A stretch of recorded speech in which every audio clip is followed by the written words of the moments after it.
বাংলাদেশে কোটা আন্দোলনের সহিংসতায় গুলিবিদ্ধ আর প্রাণ যাওয়াদের বেশিরভাগই শিশু কিশোর আর তরুণ। তাদের হারিয়ে অসীম শূন্যতায় পরিবারগুলো, গগন বিদারী কান্নায় সবার জিজ্ঞাসা, কেন, কি অপরাধ ছিল, কেন তছনছ হলো সাজানো ফুল বাগান। সন্তান ও স্বজনরা এসব পরিবারের মানুষের কান্না কে দেখে, কে বা রাখছে তাদের খবর।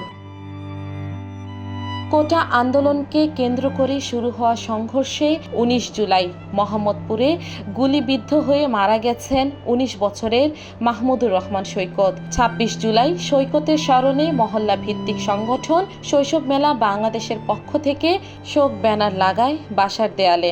একমাত্র ছেলের অকাল মৃত্যুর খবর পাওয়ার পর থেকেই বারবার জ্ঞান হারান মা।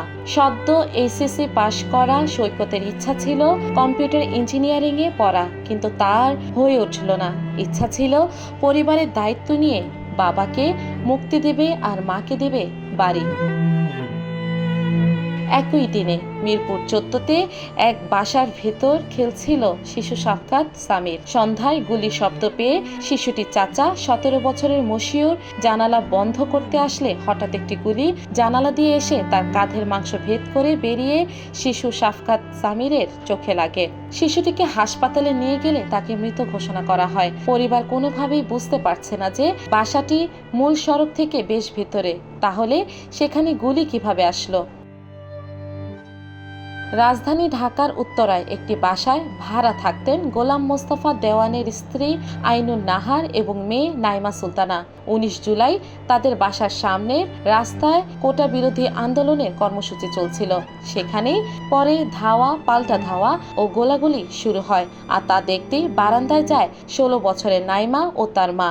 কিছু বুঝে ওঠার আগেই গুলি এসে লাগে তার গায়ে। সাথে সাথে মৃত্যুর কোলে ঢলে পড়ে ১০ম শ্রেণীর ছাত্রী নাইমা।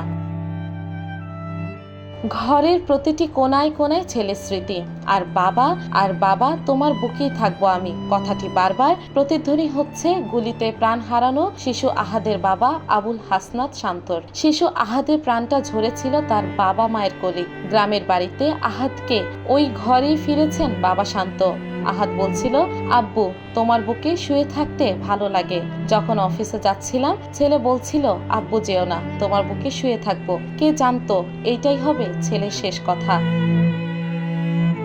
১৩ বছরের মোবারক কাজ করত বাবার সাথে খামারে, দুধ বিক্রি করত বাসায় বাসায়। ১৯ জুলাই মিছিল দেখতে গিয়ে বুলেটের আঘাতে প্রাণ হারায় মোবারক। কান্না জড়িত কণ্ঠে মোবারকের বাবা বলেন, ছেলে বলেছিল সে খেলাধুলা করে তার নেম প্লেট আসবে, তার নাম এসেছে, তবে সেটি মৃত্যু সনদ, মেডিকেল প্রতিবেদন আর আজিমপুর গোরস্থানে। এ সময় কান্নায় ভেঙে পড়েন মোবারকের মাও। টিয়ার শেলের ধোঁয়া ঘরে আসছিল, তা ঠেকাতে জানালা বন্ধ করতে গিয়েছিল ১১ বছরের সামি। তখনই একটি গুলি এসে বিদ্ধ করে তাকে। ঘরেই মৃত্যুর কোলে ঢলে পড়ে ৫ম শ্রেণী পড়ুয়া শিশুটি। ২০ জুলাই বিকেল টিয়ার শেলের গ্যাসে রাজধানীর চিটাগাং রোড এলাকা ধোঁয়াচ্ছন্ন। খোঁজ পাওয়া যাচ্ছিল না ১০ বছরের হোসাইনের। রাতে ঢাকা মেডিকেলে লাশের স্তূপের নিচে পাওয়া যায় তার মরদেহ। ১৮ জুলাই নরসিংদীতে গুলিবিদ্ধ হয়ে প্রাণ যায় ৯ম শ্রেণীতে পড়ুয়া ১৪ বছরের তাহমিদের। যাত্রাবাড়ি এলাকায় রাস্তায় পড়ে থাকা আহত একজনকে হাসপাতালে নিয়ে যাচ্ছিল ১৬ বছরের ইফাত। হুট করে গুলি লাগে বুকের বাঁ পাশে, চলে যায় ইফাতের প্রাণটাও। ২০ জুলাই বিকেলে এমনই ভাবে সাভার এলাকায় প্রাণ যায় ১৪ বছর বয়সী সাদ মাহমুদের। কৌতূহল বশত সড়কে নেমেছিল সে। সাদ মাহমুদের ভাই রতন বলেন, ভাইটি ফুটবল খেলতে ভালোবাসতো। ওই সময় বাড়ি ছিলাম না, তাকে বলেছিলাম কোথাও যাস না, তোকে আমি খেলার বুট কেনার টাকা দেব, কোথাও যাবি না। এরপর ছোট ভাইকে পাচ্ছিলাম না, শেষবার তাকে যখন পাই তখন সে গ্রিন লাইন হাসপাতালের আইসিইউতে, সেখান থেকে আর ফিরল না।